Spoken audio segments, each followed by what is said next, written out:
Hello दोस्तों, स्वागत है आपका। दोस्तों हम आज आपके लिए लेके आए टॉप 5 झारखंड जीके के मोस्ट इम्पॉर्टेंट, जो अभी तक परीक्षा में कई बार पूछे गए ऐसे प्रश्न लेके आपके लिए आए हैं। तो आज हम उस पर बात करने वाले हैं। और ऐसे ही और इसमें ये जो सेशन अभी स्टार्ट हुआ है, इस सेशन में एक सबसे इम्पोर्टेंट चीज़ ये है कि जितने भी क्वेश्चन आपको मिलने वाले हैं, अभी आज हम 5 क्वेश्चन केवल लेकर आए हैं। फिर उसके बाद 10 होंगे, 15 होंगे, 20 होंगे, 25 होंगे, इस टाइप के हम क्वेश्चन करने वाले हैं। ठीक है, हम जैसे जैसे आगे बढ़ेंगे वैसे वैसे हम अलग क्वेश्चन ज़्यादा से ज़्यादा करने वाले हैं। तो आज हम केवल 5 क्वेश्चन लेके आए हैं। अच्छा, इसमें सबसे महत्वपूर्ण बात यह है कि जो क्वेश्चन होंगे वो क्वेश्चन के ऊपर आप देखेंगे टाइमर चल रहा होगा। टाइमर पे आपको टाइम के अंदर ही अपने आंसर कमेंट कर देने हैं। ठीक है, तो आप लोग जल्दी से जल्दी अपना आंसर जल्दी से जल्दी टाइप करते रहिएगा। तो चलिए आगे बढ़ते हैं और आज बात करते हैं हम क्वेश्चन की। तो सबसे पहला क्वेश्चन, आप लोग तैयार हो जाइए। तो पहला क्वेश्चन ये रहा आपका, जल्दी से आंसर दीजिए आप लोग। 12 सेकेंड हो गया, 10, 9, जल्दी से जल्दी। ठीक है,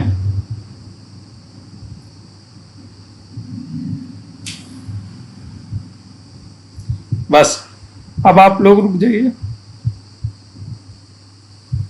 तब हम बात करते हैं आज का जो क्वेश्चन, पहला क्वेश्चन है। देखते हैं कितने लोगों ने क्वेश्चन का आंसर सही दिया है और फिर हम बात करते हैं। तो आज का जो क्वेश्चन है, झारखंड में सबसे बड़ी जनजाति कौन सी है। ठीक है, ये क्वेश्चन है और ये इतना इम्पोर्टेंट क्वेश्चन है, ये कई बार परीक्षा में पूछा गया है, अलग अलग परीक्षाओं में क्वेश्चन पूछा जा चुका है। तो झारखंड में सबसे बड़ी जनजाति कौन सी है?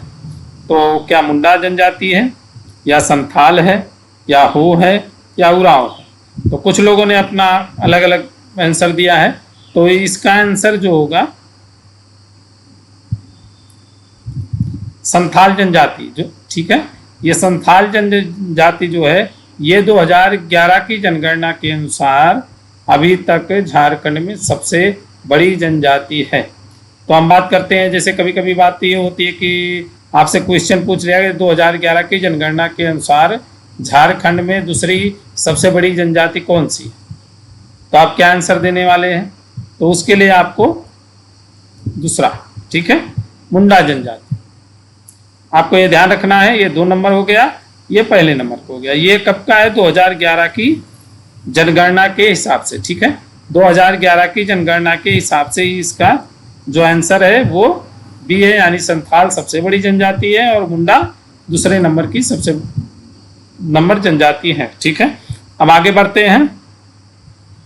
अब हम बात करते हैं क्वेश्चन नंबर 2 की। क्वेश्चन नंबर 2 आप लोग ध्यान रखिएगा, टाइमर चलता है, टाइमर के अंदर ही अपना जवाब देते रहिए। ठीक है, आइए दूसरे नंबर क्वेश्चन पे चलते हैं।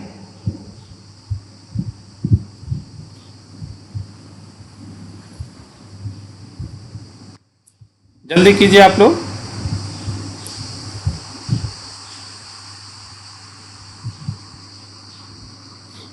ठीक है, अब हम बात करते हैं आज के क्वेश्चन की। जो क्वेश्चन है 2 नंबर का क्वेश्चन हमारा है कि झारखंड राज्य की स्थापना कब हुई थी। ठीक है, झारखंड राज्य की स्थापना कब हुई थी? एक तो ये क्वेश्चन बनता है और एक क्वेश्चन कभी कभी लगभग पूछे जाते हैं कि झारखंड राज्य की स्थापना किस महापुरुष की जन्म जयंती पर की गई थी। ठीक है, एक तो पूछा गया है कब हुई थी। तो आप लोगों को पता है कि 15 नवंबर 2000 को बिहार से अलग करके आपको झारखंड राज्य की स्थापना हुई थी। ठीक है, और ये भारत का 28वां राज्य बना था। ठीक है, ये भी ध्यान रखने वाली बात है, कभी कभी पूछा जाए भारत का 28वां राज्य, तो आप ध्यान रखिएगा ये झारखंड है। और दूसरा सबसे इंपॉर्टेंट चीज की कभी कभी पूछा जाता है, क्वेश्चन घुमा के भी पूछे जाते हैं कि झारखंड में झारखंड की स्थापना किस महापुरुष की जन्म जयंती पर की गई थी। तो उन महापुरुष का नाम क्या है जिनको हम धरती आबा के नाम से जानते हैं? उनका नाम है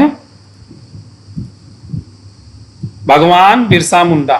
ठीक है, अगर पूछा जाए भगवान बिरसा मुंडा का जन्म कहाँ हुआ था, तो आप लोग जल्दी से कमेंट करके बताइएगा। और जैसा कि आपको पता है कि झारखंड की राजधानी रांची है। ठीक है, अब इसी में एक क्वेश्चन और पूछा जाता है, बहुत ही इंपॉर्टेंट है कि झारखंड राज्य की उपराजधानी क्या है। ठीक है, जिन लोगों को पता है, ये क्वेश्चन कई बार परीक्षा में आए हैं, ये आपको बताने हैं, ठीक है। झारखंड राज्य की उपराजधानी क्या है, ठीक, ये हो गया। आप यहां से आप देख लीजिए 3 से 4 क्वेश्चन आपके यहीं बन गए। पहला क्वेश्चन है कि आप झारखंड राज्य की स्थापना कब हुई थी, जिसका आंसर आप ये यहाँ पर है 15 नवंबर 2000 को। दूसरे नंबर का क्वेश्चन है कि झारखंड राज्य की स्थापना किस महापुरुष की जन्म जयंती पर की गई। तो आपको पता है कि झारखंड राज्य की स्थापना भगवान बिरसा मुंडा की जन्म जयंती पर की गई थी, ठीक है। 2 क्वेश्चन हो गए। तीसरा क्वेश्चन पूछा जाता है कि झारखंड राज्य भारत का कौन सा राज्य है, मतलब चौथा राज्य है, ठीक है। उसमें ऑप्शन दिए होंगे 20वां राज्य है, 25वां राज्य है, 23वां राज्य है, 28वां राज्य है। तो आपको याद रखना है कि 28वां राज्य है, ये हो गया। अब उसके बाद चौथा क्वेश्चन आपका 3, 4, 5वां क्वेश्चन है यहाँ से बन रहा है। जो 5वां क्वेश्चन वो आपको याद रखना है कि झारखंड राज्य की उपराजधानी क्या है, ठीक है। जिनको पता है वो कमेंट में अपना कमेंट डालें, ठीक है। हम आगे बढ़ते हैं, आगे क्वेश्चन पे बात करते हैं। ध्यान दीजिए, आप लोग टाइमर के अंदर ही अपने आंसर डालिए, ठीक है। चलिए कमेंट कीजिए, जल्दी जल्दी कमेंट कीजिए। नेक्स्ट क्वेश्चन है, ध्यान दीजिएगा। ये भी क्वेश्चन बहुत महत्वपूर्ण है। जेपीएससी में आपकी बार जो जेपीएससी का एग्जाम हुआ था उसमें पूछा गया था, जेएसएससी में कई बार पूछा जा चुका है, ठीक है। तो ये क्वेश्चन भी बहुत इंपॉर्टेंट है। जितने भी क्वेश्चन आपको मिलेंगे वो सारे PYQ होंगे। टाइम खत्म हो गया, तो चलिए हम बात करते हैं इस पे कि क्वेश्चन पूछा गया मुख्यमंत्री जन धन योजना। ये ध्यान रखना है, मुख्यमंत्री जन धन योजना। मुख्यमंत्री जन धन योजना की शुरुआत कब हुई थी, ठीक है। 2012-13 में, 15-16 में, 21-22 में या 24-25, ठीक है। तो मुख्यमंत्री जन धन योजना की शुरुआत हुई थी 2015 और 16 में, ठीक है, 2015-16 में। अच्छा, इसके अंतर्गत आता क्या है 2015 जो मुख्यमंत्री जन धन योजना है। जैसे कि मान लीजिएगा आपके पास खेत है, ठीक है, जिसको बंजर बोलते हैं या जहां हम खेती नहीं कर सकते। मान लीजिए आपके पास खेत है, तो गवर्नमेंट ने लोगों को प्रोत्साहित किया कि आप अपने खेत में, हम आपको पौधा दे रहे हैं, आप पौधा बिठाइए, आपको कुछ हम पैसे भी देंगे, वो पौधों की देख रेख आप कीजिए और उनको बड़ा कीजिए, ठीक है। जिससे वनों की मतलब पेड़ों की संख्या बढ़ेगी। तो आपको पता है जब वन होगा तो हमारा जो आजकल गर्मी का माहौल आप चल रहा है, देख ही रहे हैं, ये टेम्परेचर कम होंगे, ठीक है। तो इसके अंतर्गत आप पेड़ लगाइए तो गवर्नमेंट आपको मदद करेगी, हर साल आपको पैसा देगी, ठीक है। ये करीब 3-4 साल का प्रोग्राम था, ऐसे ही, हाँ 3-4 वर्ष का था। और ये किनके शासनकाल में शुरू हुआ था। तो जैसा आपको पता है कि मुख्यमंत्री जो थे उस समय आपको पता है मुख्यमंत्री जन धन योजना यानी मुख्यमंत्री जी के द्वारा शुरू की गई थी। कब शुरू की गई? 2015 में। अब क्वेश्चन बनता है कि मुख्यमंत्री जन धन योजना 2015-16 जब शुरू की गई थी तो उस समय मुख्यमंत्री कौन थे, ठीक है, ये भी क्वेश्चन बनता है।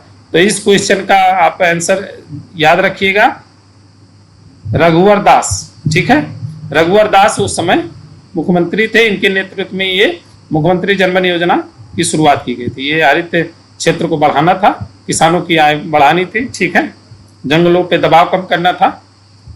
ये आप यहाँ से पढ़ सकते हैं। अब हम बात करते हैं नेक्स्ट क्वेश्चन। नेक्स्ट क्वेश्चन ये ध्यान रखिएगा कितना इंपॉर्टेंट है कि ये भी कई बार परीक्षा में पूछा जा चुका है। और हाँ, टाइमर का आप लोग ध्यान दीजिए। आप लोग टाइम के बाद कमेंट करते हैं, लेकिन थोड़ा जल्दी कीजिए आप लोग। आइए नेक्स्ट क्वेश्चन पे हम चलते हैं।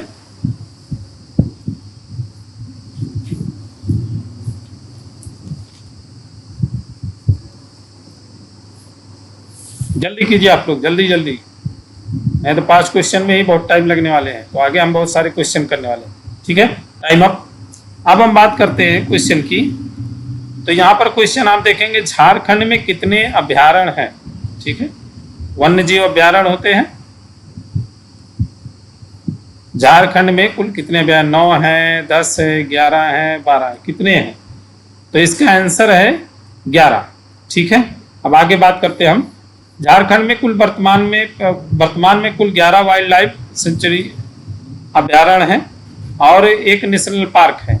आपको बताना है उस नेशनल पार्क का नाम क्या है। ठीक है, झारखंड में जो नेशनल पार्क है उस नेशनल पार्क का नाम क्या है।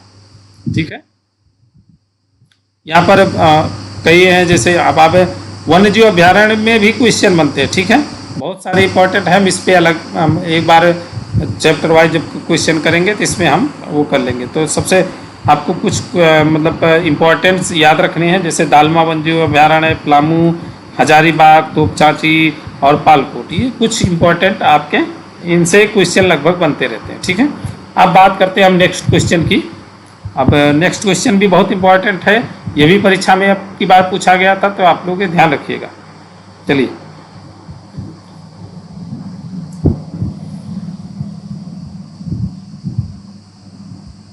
जल्दी कीजिए, आप लोग नाम बताइए जल्दी से जल्दी। ठीक है, क्वेश्चन क्या पूछा गया आपसे, झारखंड के किस खिलाड़ी को 2024 में अर्जुन पुरस्कार दिया गया। ठीक है, झारखंड के किस खिलाड़ी को 2024 में अर्जुन पुरस्कार दिया गया। ये क्वेश्चन भी PYQ है, ये ध्यान रखिएगा, बहुत इंपॉर्टेंट होते हैं ये सारे क्वेश्चन। अगर आप झारखंड कक्षपाल की तैयारी कर रहे हैं तो ये याद रखिएगा, जो PYQ तो आप क्वेश्चन पढ़िए, करंट अफेयर में आप मान के चलिए 2024, 25 और 26 ये आप क्वेश्चन जरूर तैयार कर लीजिएगा। ठीक है, इसका भी PDF आप लोगों को उपलब्ध होगा, हम करवा देंगे। आप बात करते हैं हम इसके आंसर की, तो इसमें आंसर का इसका जो है सलीमा टेटे। ठीक है, आइए हम इनके बारे में कुछ जानते हैं। सलीमा टेटे को वर्ष 2024 के लिए अर्जुन पुरस्कार प्रदान किया गया था। वह सिमडेगा जिले की, कहाँ की रहने वाली, सिमडेगा जिले की। ठीक है, वो सिमडेगा जिले की रहने वाली हैं और भारतीय महिला हॉकी जो टीम हमारी है उसकी वो कप्तान है। ठीक है, झारखंड की पहला महिला खिलाड़ी है जिन्हें यह पुरस्कार मिला है। FIH प्रो लीग और एशियन गेम्स और कॉमनवेल्थ गेम्स में भारत का उन्होंने प्रतिनिधित्व भी किया है, ये भी याद रखना है। कभी कभी क्वेश्चन पूछा जाता है सलीमा टेटे ने एशियन गेम में नहीं, भारत का प्रतिनिधित्व किस गेम में किया था। ठीक है, कभी कभी क्वेश्चन ऐसे भी पूछ ले जाते हैं, चूँकि ये आपको समझ मतलब भरमाने के लिए हो जाते हैं, तो उसमें क्या होता है कि ऐसे क्वेश्चन पूछे जाते हैं। तो ये भी क्वेश्चन याद रखने हैं कि कॉमनवेल्थ या ऐसे भी पूछ लिया, कॉमनवेल्थ गेम्स में भारतीय टीम का प्रतिनिधित्व किसने किया था, तो आप अटक जाएंगे। तो ध्यान रखिएगा, कॉमनवेल्थ गेम्स, एशियन गेम्स और FIH जो प्रो लीग होती है उसका प्रतिनिधित्व, तीनों का प्रतिनिधित्व किसने किया था, सलीमा टेटे ने। ठीक है, इनके बारे में कहा जाता है कि जब बचपन में हॉकी खेलती थी तो इनके पास स्टिक नहीं थी, जो हॉकी होता है ना, हॉकी स्टिक, ये देखिए यहाँ पर जो है, तो हॉकी स्टिक इनके पास नहीं थी। तो ये क्या करती थी, बांस होता है, बांस की हॉकी की स्टिक बनाती थी और उससे खेलती थी। ठीक है, तो आज हम क्वेश्चन यही समाप्त करते हैं। आगे नेक्स्ट क्लास में हम 10 क्वेश्चन लेके आएंगे, लेकिन आप लोग ये ध्यान रखिएगा जल्द से जल्द आंसर किया करिए, मतलब टाइमर से पहले ही आप लोग वो कर लीजिए। और आप लोगों के लिए एक महत्वपूर्ण सूचना है, थोड़ा सूचना भी देख लीजिए। सूचना में क्या है कि रैंकर्स यात्रा ऐप है,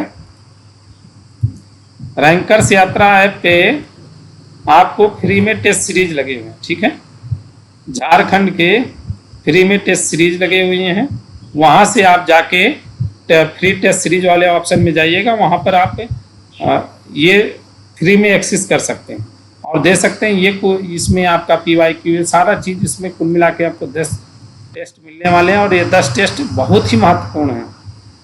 ठीक है, तो ये आप रैंकर्स यात्रा ऐप डाउनलोड कर सकते हैं और वहाँ पर अपना रजिस्ट्रेशन के आप ये काम कर सकते हैं। ठीक है, कोई भी दिक्कत हो तो इस नंबर पे और इस नंबर पे आप कॉल कर सकते हैं। ठीक है, तो आज के लिए आज का सेशन यही हम समाप्त करते हैं, अगले सेशन में हम फिर मिलते हैं। नमस्कार।